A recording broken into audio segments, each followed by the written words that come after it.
답은 AI 반도체, 또 최대 2차 전지 비교 분석, 2차 전지와 조선 수익의 길, 점상과 함께하는 특별 강연회. QR코드를 인식해 확인해보세요.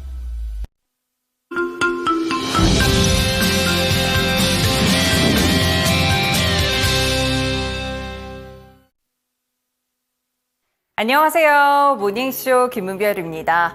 네, 간밤 뉴욕 증시 하락으로 마쳤습니다. 하지만 장중 분위기를 생각해 봤을 때 상당히 긍정적이었는데요. 뉴욕 증시가 다시 한번 장중 기준으로는 사상 최고치의 3대 지수 모두 오르기도 했었고요. 무엇보다 다우 지수가 4만 선을 돌파하면서 역사적인 모습을 써내려 가기도 했습니다. 다만 막판으로 가면 갈수록 탄력이 조금 둔화되면서 결국에는 하락한 채 거래를 마쳤는데요. 이 종목별로도 역시나 이 관련한 종목들 대체적으로 이 상승 쪽으로 움직이다가 하락 전환하는 모습들이 있었습니다. 지금 시장에서는 금리 인하가 그래도 9월에는 적어도 시작될 것이다라는 긍정적인 점들이 이 CPI 발표 이후에는 확실히 좀 커진 분위기고요. 이뿐 아니라 이 연준 위원들의 발언들을 살펴보시면 아직까지는 뭐 금리 인하에 대해서 이야기를 하고 있지는 않지만 헤드워치에 따르면 7월에 이르면 7월쯤에 인하를 시작할 가능성도 조금씩 높아지고 있습니다. 그렇기 때문에 시장에는 하락하기는 했지만 전반적으로 긍정적인 분위기가 형성되고 있는데요. 그렇다면 국내 증시에서는 과연 이 온기를 그대로 받아들일 수 있을까요? 어제장에서도 상승 출발했던 국내 증시였지만 결국에 오후장으로 갈수록 탄력을 반납하게 되면서 조금 아쉬운 모습을 기록하기도 했습니다. 그렇다면 오늘장은 조금 다른 흐름을 보일 수도 있을지 이렇게 모닝쇼에서 함께 힌트들 전해드리겠습니다. 먼저 간밤에 있었던 소식들 함께 보시죠. 네, 다시 한번 연준 위원들이 발언을 내놓기 시작했습니다. 지금 연준 위원들은 지난달 인플레이션이 둔화하기는 했지만 아직까지 금리 인하를 위해서 충분한 확신이 들기는 이르다라는 평가를 대체적으로 보였는데요. 한 달 지표로는 이 같은 확신을 갖기 어렵고 앞으로 인플레이션에 대한 추세를 지켜봐야 된다는 평가였습니다. 네, 먼저 이 연준의 2인자라고 불리고 있는 존 윌리엄스 뉴욕 연방준비은행 총재의 발언을 함께 살펴보시면요. 로이터 통신과의 인터뷰에서 나는 통화정책 기조를 바꿔야 할 어떠한 지표도 현재 보이지 않는다면서 단기적으로는 금리 인하가 이뤄지지 않을 것이라고 봤습니다.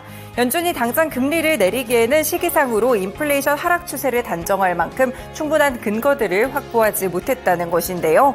연준의 다음 FOMC 정례회의인 6월 11일부터 12일까지 연준은 단 한 번 PC 지수를 확인하게 됩니다. 결국 이 지표가 또 포인트가 될 수 있기 때문에 주목을 해보셔야 될 것 같고요.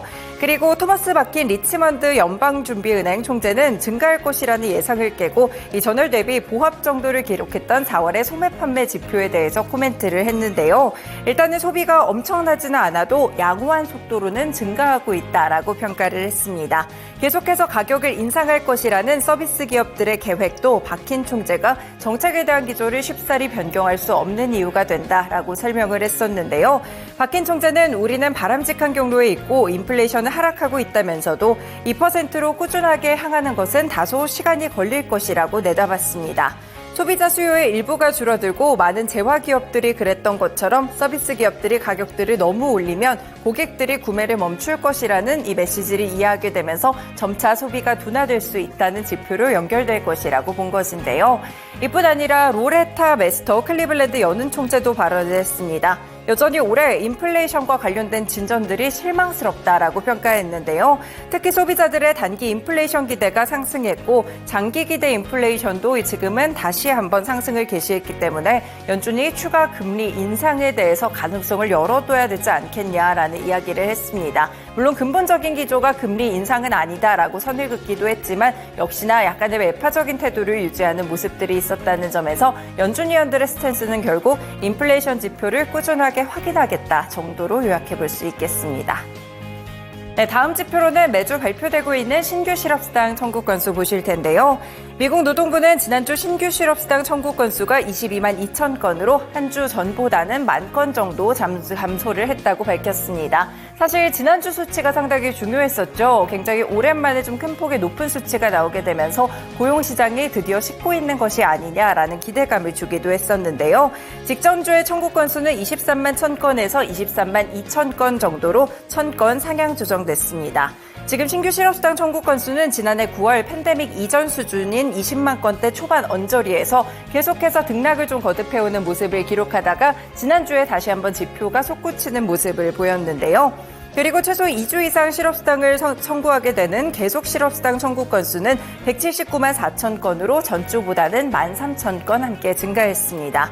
지금 이렇게 실업수당 청구 건수가 약간씩 증가하고 있다는 점은 미국의 노동시장이 식어가고 있다라는 시그널을 주고 있는데요. 물가 지표도 중요하지만 연준 위원들 역시나 고용 지표에도 촉각을 기울이고 있는 만큼 이렇게 매주 나오는 데이터, 그러니까 이 고용 건수 자체가 어느 정도는 좀 줄어들고 있다라는 점은 긍정적인 금리 인하 환경을 만들어주고 있습니다. 네, 마지막으로는 개별 기업의 실적과 더불어서 소비 동향을 좀 보실 텐데요. 이번에 월마트가 실적을 발표했습니다. 1분기 매출액은 전년 동기 대비 5.8% 증가하면서 1,615억 달러를 기록하게 됐는데요. 시장의 전망치가 1,596억 달러였기 때문에 이를 충분하게 상회하는 모습이었습니다. 그리고 이 전반적으로 봤을 때 주당 순이익도 0.6달러를 기록하면서 애널리스트들의 전망치 0.53달러를 확실하게 웃도는 모습을 보였는데요. 이 맥밀런 CEO가 어닝콜에서 한 이야기들을 보시면 우리가 예상했던 것보다 훨씬 더 1분기 지표가 강했다는 점을 볼 수 있습니다. 소비자들의 지속적인 수요, 끊임없는 월마트의 시장 점유율 확대가 기대 이상의 실적 동력이 됐다라고 평가를 했는데요. 지금 월마트는 계속해서 보고 있는 점들이 구조조정을 단행하고 있다는 점입니다. 비용 관리가 좀 잘 됐다는 점에서도 함께 확인을 해보실 수 있을 것 같고요. 그리고 월마트는 최근에 소비심리 위축을 가리키는 각종 지표에도 불구하고 향후에 대한 실적 전망도 상당히 긍정적으로 내놨습니다. 내년 1월 마감하는 이번 회계연도 실적 전망을 소폭 상향 조정했는데요. 이 매출의 경우에는 전년 대비 3에서 4%, 주당 순이익은 2.23에서 2.37달러가 됩니다. 확실히 이 부분도 애널리스트들의 예상치를 훨씬 더 상회했다는 점에서 오늘의 주가 상승을 이끌었다라고 확인을 해볼 수가 있을 것 같고요.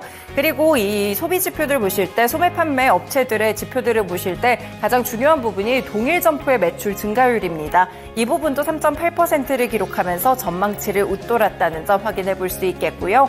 앞서서 홈디포의 경우에도 이 실적 발표가 좀 있었고 당시에는 이 관련해서 소비와 관련된 우려감들이 좀 있었는데요. 일단 이렇게 월마트 실적이 발표가 되면서 여전히 탄탄한 소비의 모습들이 확인이 됐고 월마트의 주가는 6% 정도 급등하게 되면서 64달러 선에서 거래를 마쳤습니다. 네, 이렇게 세 가지 소식들 오늘장도 함께 살펴드렸고요. 다음으로는 시장 마감 상황도 들어보겠습니다. 김자림 캐스터 마감 상황 알려주시죠.